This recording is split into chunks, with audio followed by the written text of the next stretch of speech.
1 year ago this month, the American people delivered a political earthquake, casting off the disaster of the Biden-Harris Democrat administration. There were many aspects in which their policies were harmful, but none more so than 4 years of open borders, more than 12 million people coming illegally into this country, 3 million gotaways. Gotaways, we know, are statistically much more likely to be criminals, to be murderers, to be rapists, to be child molesters, to be gang members, to be terrorists. It was not accidental, it was deliberate. And every single day of the Biden presidency, Americans were victimized, Americans were murdered, women were raped, children were brutalized by violent, criminal, illegal aliens that our federal government deliberately released into our communities. Ms. Carter Walters, you pointed out, the city of Chicago has been savaged by these policies. And I have to say, this hearing is a powerful illustration of the Democrats. They are AWOL. Every single chair on the Democrat side of the aisle is vacant, and they are representing beautifully what Democrat policy was for 4 years, protecting our communities. My home state of Texas saw a greater invasion than any state in the country. Now, a year ago, in January, President Trump came into office. And the result was stunning. This invasion ended not in a year, not in 6 months, but overnight.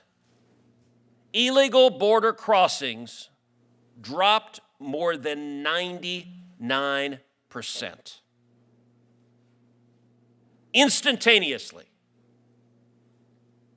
All three of us were at the State of the Union address where President Trump pointed out, he said, a year ago, Joe Biden said he could not secure the border without new legislation from Congress. Now we've seen illegal border crossings drop 99%. As Trump said, it turns out we didn't need new legislation, we just needed a new president. We needed a president who would follow the damn law and not release violent criminals into our communities. Sheriff Boyd, it's good to see you. You're the sheriff of Goliad County in South Texas. You lead Operation Lone Star. Tell us the difference between right now with an administration that follows the law and the preceding 4 years with an administration that released violent criminals in your county and every community across the country. It's night and day, Senator. The quality of life for the people of South Texas has drastically improved. And you're absolutely right. The numbers show it. Turns out you didn't need new laws. All you needed to do was have the right people in charge and free up Border Patrol to do what it is that they love to do, and that's protect America. And under the leadership of Border Patrol Chief Mike Banks, they have gone out and done exactly that. And it has made a world of difference in our lives. We went from arresting smugglers on a regular basis.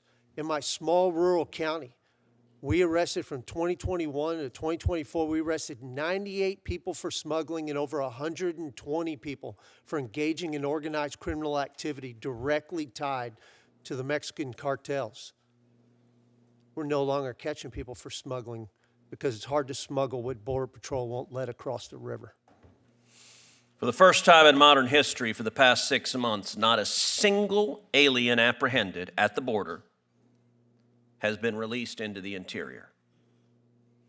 Sheriff, has the zero release policy dramatically reduced the burden on your deputies and on your county? Yes, sir, it has.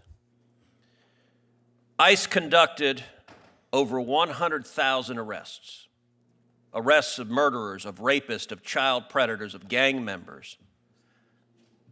And beyond them, the gang captains and cartel operatives who spread violence in our communities like a plague.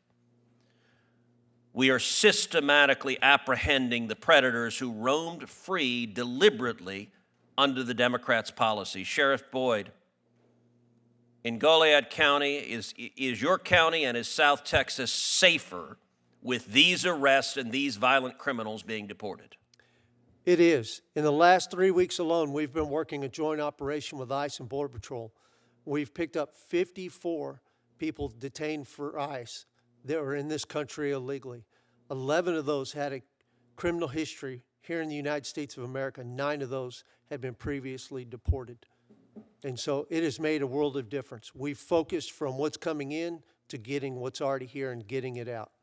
You know, and I got to say what is amazing. A year into it, the Democrats could have come together and say, you know what, we heard the American people at the ballot box a year ago. We heard that they didn't like violent criminals being released in our communities. They could have showed up at this hearing and said, okay, it was a mistake to order to ignore federal immigration law and release criminals. You know what they did instead?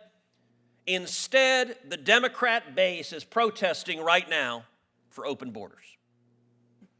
Is saying, we want to go back to open borders. We want the invasion. Put the next poster up.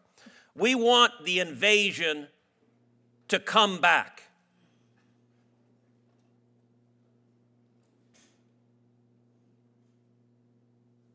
It is difficult to think of a policy that is more harmful to our communities than releasing violent criminals into our communities. And I, for one, am glad we have an administration that will now enforce the law and keep our communities safe. Thank you to each of the witnesses. Thank you for the work you're doing. I hope and pray we will never go back to another administration that for partisan political purposes says, we're going to release gang members and murderers and rapists into your community, and we're going to look the other way as Americans are murdered and sexually assaulted. I hope that never again that happens. Thank you.